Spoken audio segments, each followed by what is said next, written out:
Welcome to the Nathan.net. In this video, I'm going to go through the install of Fedora Mate 29. So Mate is a spin of Fedora. The default is GNOME 3, and you can find this on Fedora spins. We're going to be using KVM, and you can see I have Virt Manager up right here. So the first thing we're going to do is we're going to File and New Virtual Machine. And we want to install from the ISO. I already have this downloaded. You want to download the ISO ahead of time.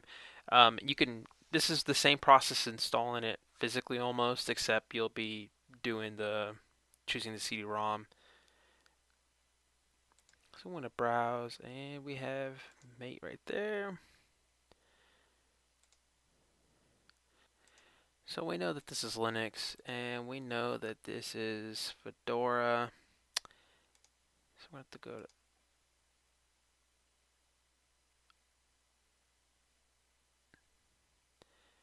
and we'll just call this Fedora since it doesn't have an option for 28 yet. And we'll have to re-put this in.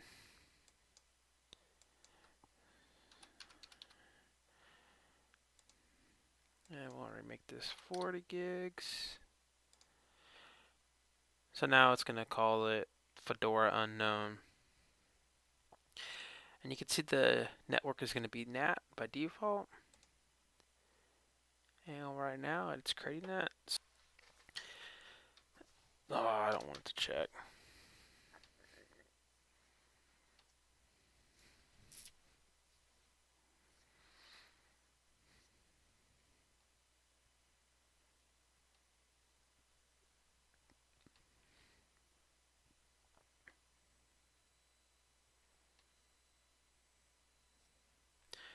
So you can see that booted really fast.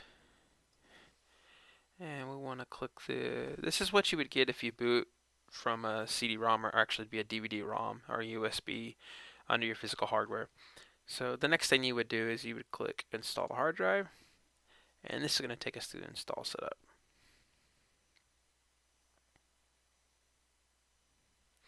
And from here you would choose your language, and this also I believe changes some of your keyboard stuff, so you kind of want to keep it wherever you're at. I'm English United States, and now it's going to do automatic partition, which I'm okay with. The keyboard's going to be English, the time and date, so we're going to choose Denver. And we want to call this something else.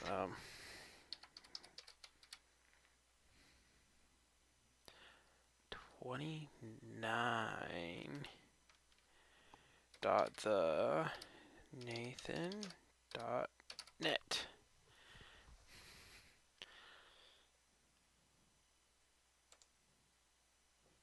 And you can give it any name.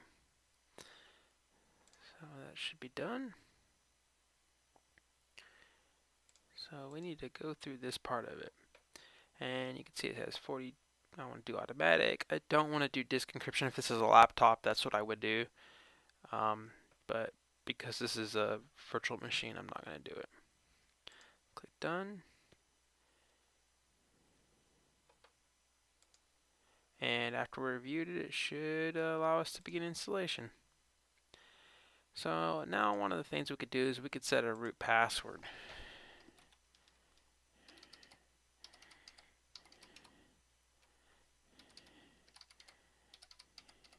So I put my super secret password in.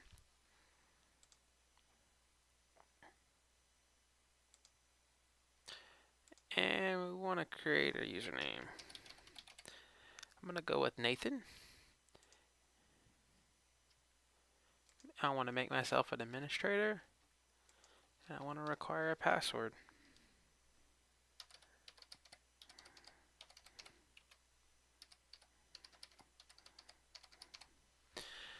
Alright, and then we can go to advanced options here. And at advanced options, this is what the administrator did, is added to the wheel group, and you can specify what GID or UIDs you want, but I really don't care, so I'm going to let it pick the first one available. And I can click done, and then click done again. And you can see while we were doing that, it was installing, which is pretty cool. So now we kind of just sit and wait. Installation is at 100% now. After pausing the video while it did that, but it's still going to be doing some working. So there's some post installation things it's going to do right now, and I'll pause it until.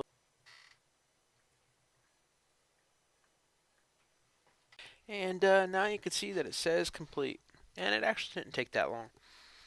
So it is successfully installed, and we can start using it. The next step is to hit quit. And we want to then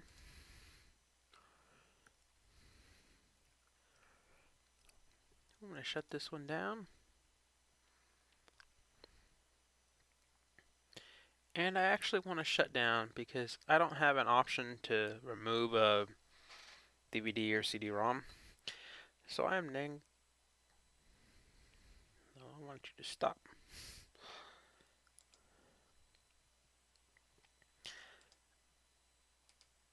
I'm going to remove hardware. It's not letting me do it because it's already there. Apparently, when you shut down, it reboots. It wants to live. It wants to be up.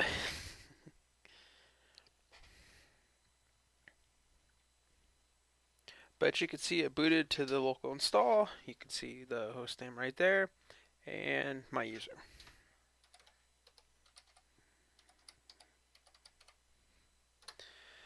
So if I put in my password,